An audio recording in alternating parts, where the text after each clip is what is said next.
In the name of the Father, and the Son, and the Holy Spirit, one God, Amen. By God's grace, we're planning that during the revival of St. Mary this year, that we are going to tackle the topic of the fear of God. We have felt in the past, in our previous meetings as the clergy of the church here, and in our discussion, and also just observing the things that are happening around us in the church, whether locally or even universally in the church, we felt that maybe the key reason behind what is happening in these days, and if we are to look at this as a weakness in general, in the general behavior of a Christian person, regardless, but whether we're talking about a youth, a young person, whether we're talking about an older person, whether we're talking about people that are even married, within marriage, people that even have taken a vow of celibacy, and we've all have heard about the news and what had happened in one of the monasteries in Egypt. So we feel that the key reason behind this general feel of lukewarmness or weakness that we are seeing in the church, it is because the concept of the fear of God has escaped our mind, especially that there had been a movement in Christianity in general in the past couple of 100 years or so. This is mainly coming with the Protestant movement and the spread of the Protestant movement, and emphasizing mostly on God's mercy, on God's love, on God's compassion, on God's acceptance of everyone. And this is even now becoming more and more increasing as not only something that it's a movement happening within the church, or at least one of the denominations of the church, but also with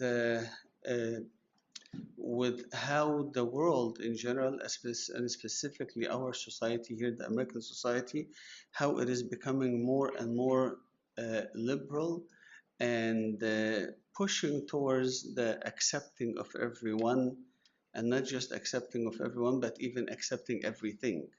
Okay, accepting everyone, we're cool with that. Okay, no problem. Yes, we do accept everyone. Okay, but accept everyone, true. Accept everyone as is, sure. But to accept everything, as in to accept certain behavior and say that this is correct, and in a sense twisting or flipping things around. And now we live in a society where pretty much everything is correct except the correct thing. So everything is correct and everything is accepted except the correct thing. The correct thing is the one thing that is not to be accepted. And I'm not sure if you've heard or not, but there was some banner or billboard that was put very recently. I'm not sure if it was near the Americana or something like this here in Southern California, that was talking about the harvest. It's speaking about the harvest, festival, and it had a picture of a pastor holding a Bible, and people complain because they don't want to see that in the street. They don't want to see a pastor holding a Bible. The image of somebody holding a Bible isn't very acceptable. Okay, Whereas if this was a billboard or a sign in the street of Hercules holding up a sword, or somebody holding like whatever, it would have completely just slid by, no problem. But somebody hold a Bible in the street, a picture of that is very offensive, because again, as I said, everything is acceptable, or is accepted, and could pass as correct or valid, except the one correct or valid thing, that is the one thing that will offend people that people will know. So this movement taking place in the society, this movement even being influencing the church, and again, because keep in mind that the Protestant church broke off of the Catholic Church, which for a period of time very heavily emphasizing or pushing or pointing at the God's judgment, God's wrath that will come upon the sinners, that God is fearful and is to be feared. So because they kept focusing so much into that element, so when the Protestant church movement came out of that, so they said, okay, let's put that all together on the side and let's just focus on God's love and God's compassion. Now, the reality is that God's love, the love of God, and the fear of God, the love of God and the fear of God are likened to the two shores of a river. In order for you to have a river flowing, you must have two shores, right? As you can see, this shore and that shore. If you are to miss one of the two shores, then that wouldn't be a river anymore, right? Then the river would spill out. I don't even know if that's proper to say, but then there would be no flow of water, right? Because it would cease to exist, right? The water would just go into all direction. And the two of them, right? The more parallel they are, and the two of them, the more they are following pretty much the same path. When one turns, the other turn into the same direction, not the opposite direction, right? The more this is taking place, the more the flow of the river, or the stream of the river, will be smooth, right? And the current of it will be consistent, right? If it gets widened, or if one goes into this direction, the other goes into this direction, things are going to happen. So this is exactly like God's love and God's fear, and the two have to go in a little bit, they have to go in parallel with one another. Now let me just ask a very simple question, since we're going to be talking about the fear of God. What is the fear of God? Define what is the fear of God. Yes. It's the fear of not being in His presence. The fear of not being in His presence. Not being, or the fear of being? The fear. What is the fear of God? The fear of not being in His presence. Elaborate. Like, what do you mean? In our Armenian church, the fear of God is explained that we're not supposed to be afraid of Him because He loves us, but we're supposed to be afraid of Him turning His face from us, or us turning our face from Him. Okay. That's what we should fear. Missing His presence, because the fear of God as the fear of missing His presence, or Him forsaking us, okay, or turning His, or us turning away from. Okay, okay. Somebody else can give me another idea. What is the fear of God? Define what is the fear of God. Yes. It is wisdom, that which is distinguished from manly fear, which paralyzes. This fear compels us to repent and to do good. Okay.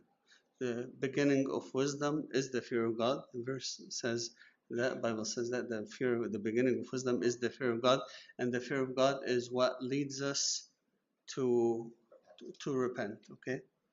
Somebody else wants. All the answers that are being said is all perfectly correct, but we want to elaborate more. We want to hear more from you guys. What is defined for me the fear of God? even if you want to define it in an example, not necessarily a word. Okay, here's what I think. Here's what I think of it.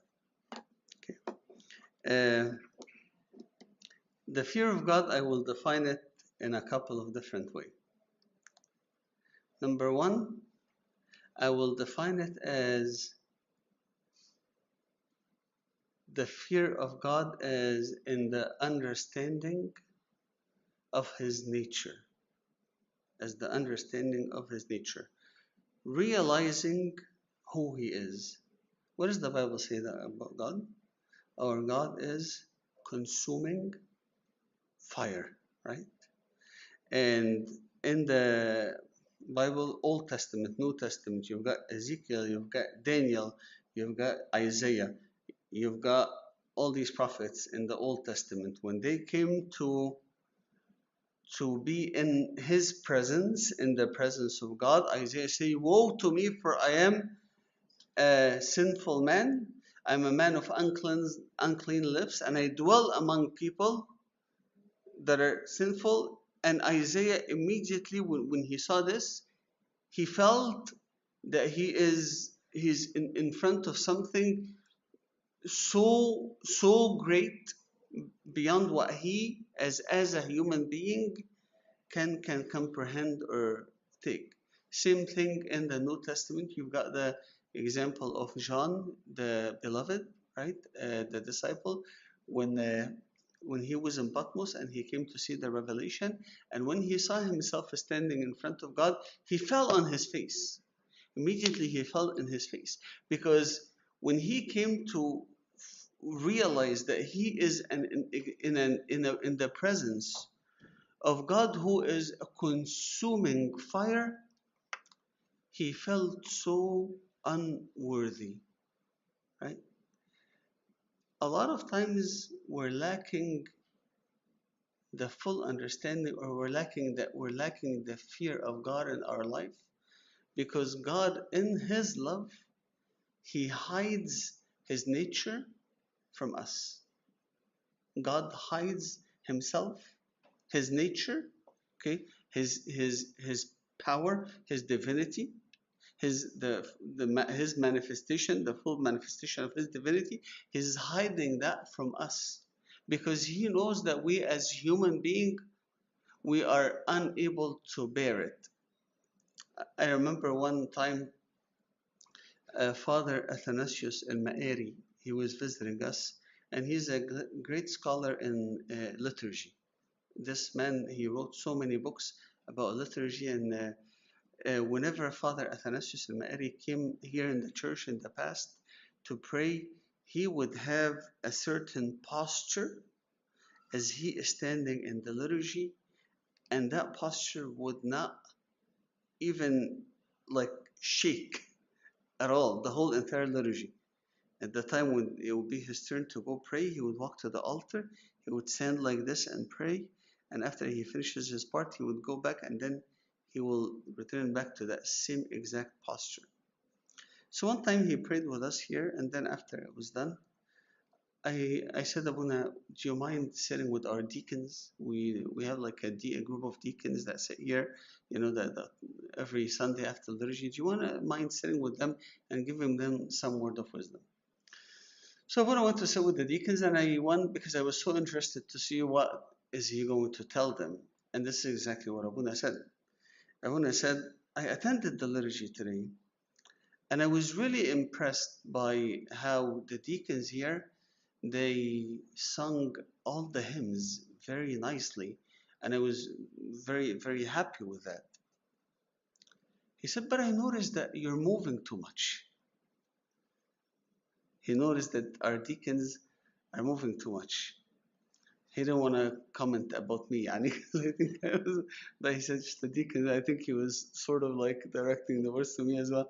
He says, but I noticed that you're moving too much. And then he paused for a second, then he said, is it because God is hiding His glory from you?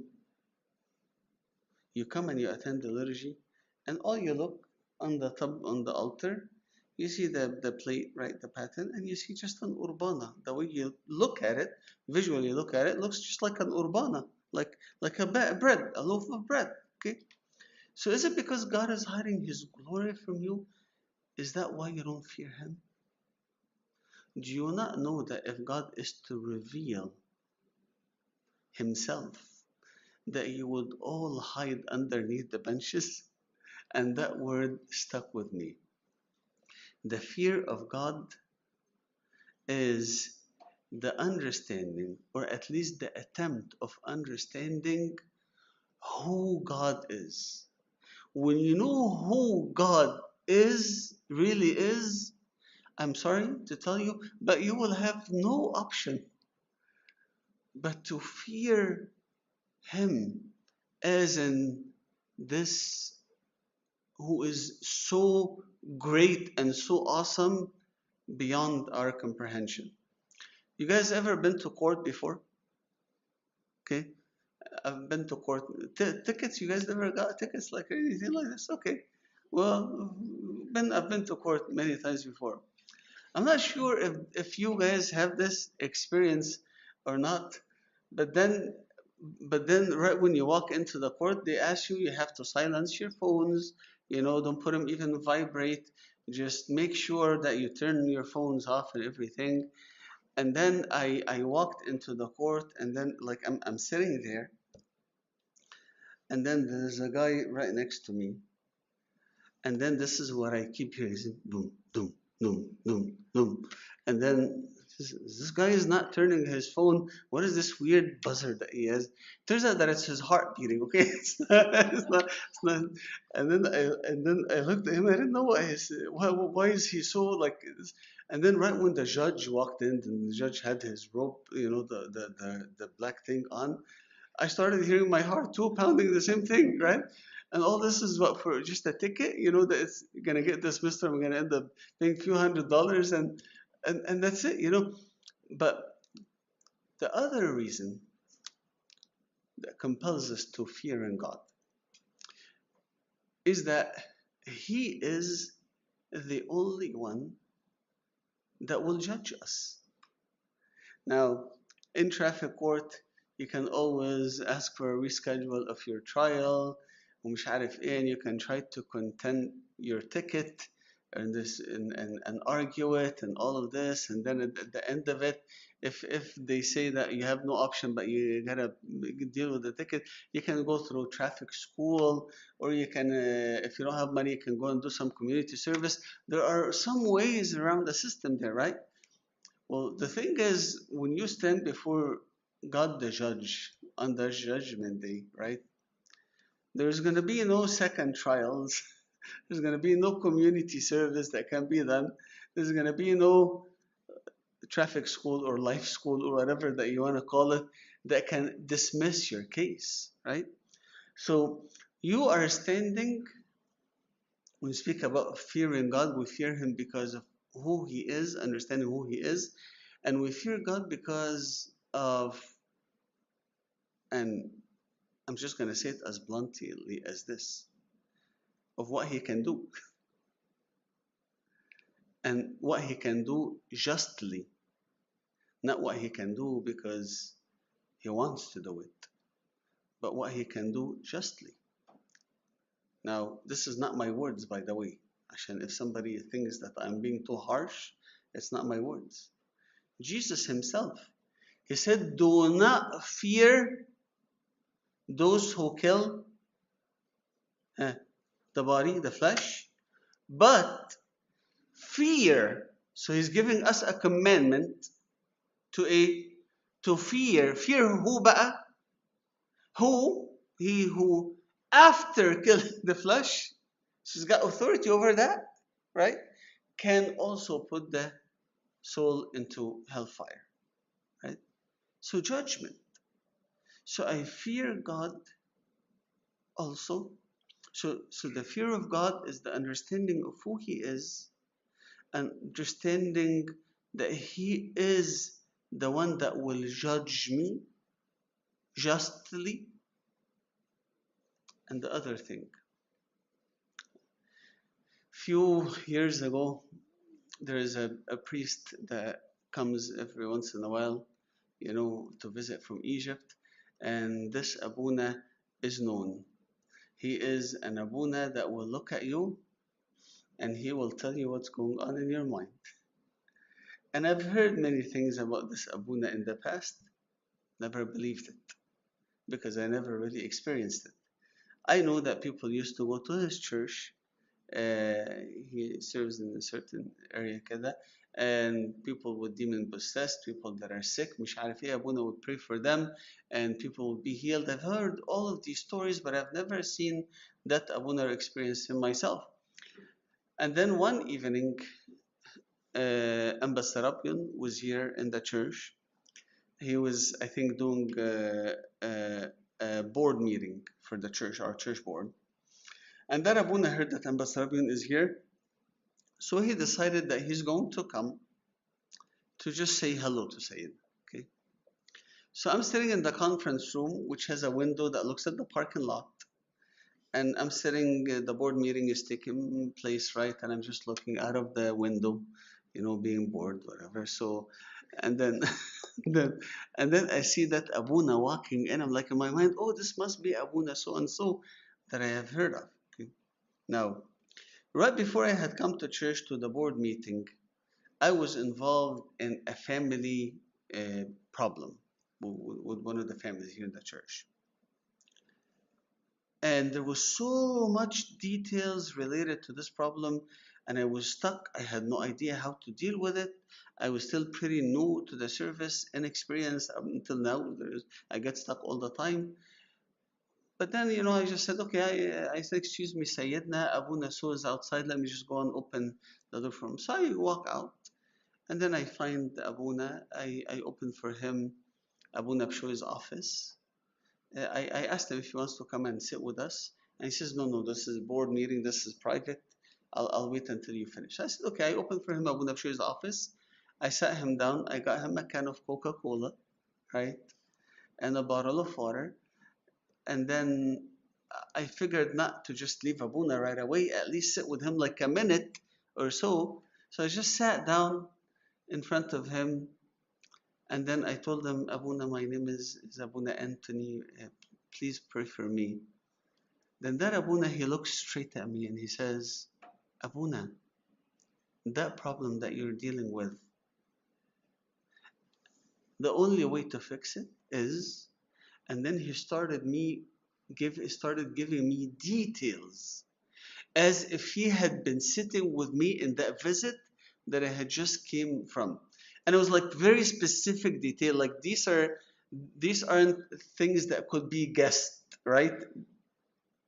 Right when Abuna started talking to me and sharing this stuff with me,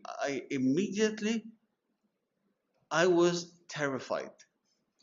I wasn't terrified because he gave me the solutions, but I was terrified that this man is able to look at me and pull out what's in my brain. And of course, my brain has a lot of no good things in there, okay?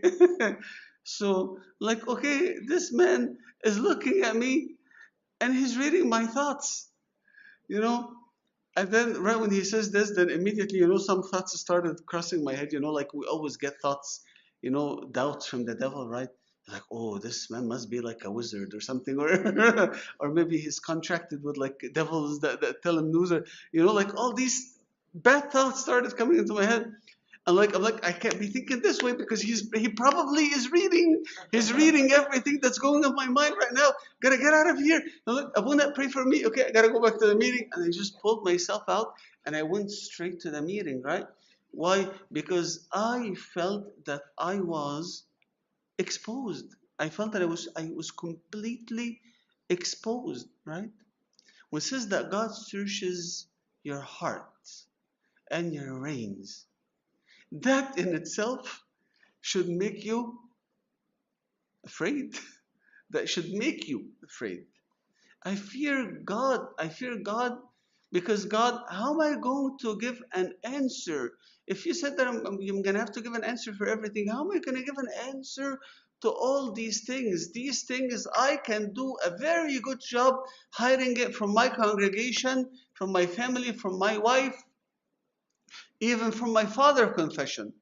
I can do a very good job hiding all these things, but I cannot hide a thing from you, because you search my heart, and you know my heart, and you search my reins. You know the deepest thoughts that are in me. So I fear God because of how awesome He is. I fear God because of His judgment and of what He can do. And I fear God because of what He knows about me. Now, does this mean that I walk around afraid of God? No.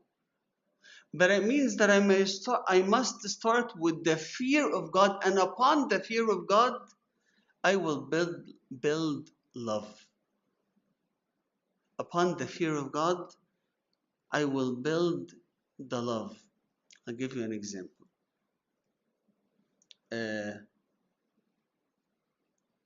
Well, nowadays people don't really fear Abuna anymore, but long ago people used to fear Abuna. Okay, so let's put Abuna on the side. Okay, let's talk about the same example of the judge, right? Or the police officer. Even, okay, you guys all afraid of that, right? Especially the ones on motorcycles, right? The highway patrol. So let's speak about that. Have you guys seen the video that they pass around with the little duck that they try to make the police officers laugh, right? It's one of the trainings that they have to go through, right? A police officer shouldn't laugh because when he laughs, people won't take him serious. Maybe that's why people don't take me serious now, because I laugh too much. But anyways, so they have like this little squeaky rubber ducks, right? Where they have like the police officers lined up, and then they keep squeaking the duck in front of their face, trying to get them to laugh, right? And the whole point is you can't laugh. You gotta be serious, right? Okay. So with that being said, if a police officer is in his suit, right, and he is in service, his kid isn't gonna go and sit on his lap, and he's not gonna tickle him. Isn't going to do all these things, right? Because he's in his suit. But when the police officer is in his pajama, right? It's a completely different story. The kid is gonna jump on top of him, and he's gonna laugh with him. He's gonna do all these things. He's gonna tickle him.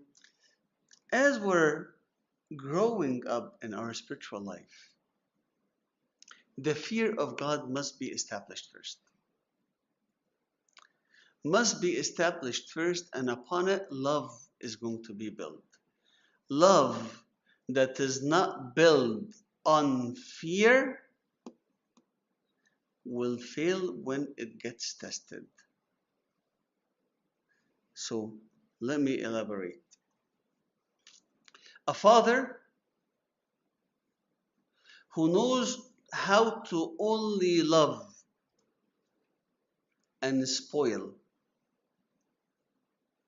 and can never be taken serious by his kids, a father who is not taken serious, is never taken serious by his kids, no matter how much his kids love him, because they don't fear him, they will mess up. Let me say that again. Okay. A father who knows how to only spoil, right? And the kid, because the dad is spoiling them, pampering them all the time, they're always tickling him, they're always joking with him, and they're never ever taking him serious. Even when he's trying to discipline them, they're not taking him serious. What's going to happen to these kids? هيبوظوا, صح? Okay. And by the way, likewise, the opposite is true, right? If a father is only harsh, is never loving, is at all times mad, at all times disciplining, right, is going to push the kids the other direction as well. What is the proper relationship between a kid and his dad? I love Baba and I'll joke with him and I will laugh with him. But oh, when Baba is mad, I will مش عارف بقى يعني whatever بقى كل واحد بقى يعني I will run to my room, I will wet myself, I will whatever يعني it's okay. But oh, when Baba is mad, Baba is mad. Okay? And when Baba gives me that look, I can't. Okay? So yes, I love him so much and I can joke with him and I can laugh with him and I know that he loves me so much, but at the same time, I cannot get him upset. I cannot make him upset. Why? Because he is Baba, much stronger, much mightier, much, taller, much, more powerful, much everything than me, right? Knowing who God is. Because number two, I can't hide anything from him. I can't lie to him because he already knows everything. He'll look into my eyes and realize that I did a big boo-boo and then I'm trying to cover it up, right? So he knows this, right? So because he knows me. And number three, because, I know what he can do. He'll pull away the car keys, he'll pull away the phone, he'll pull away whatever it is that he's gonna do. I know what he can do, and that's why I have to stay in his good side because I fear him, but also because I love him, because I fear him and because I love him. I hope that by this I gave a little bit of an introduction about what is the fear of God, the concept of fear of God. Uh, why do we fear God, or what is the fear, what it is? Hopefully, by God's grace, in the next few days, we'll be elaborating more in that topic and speaking about how this is manifested in our worship and in the church. How is this going to relate to the commandment, to the Bible? How does this relate to our relationship with one another? So, God's willing, we'll cover all these things in the next few days. Glory be to God forever. Amen.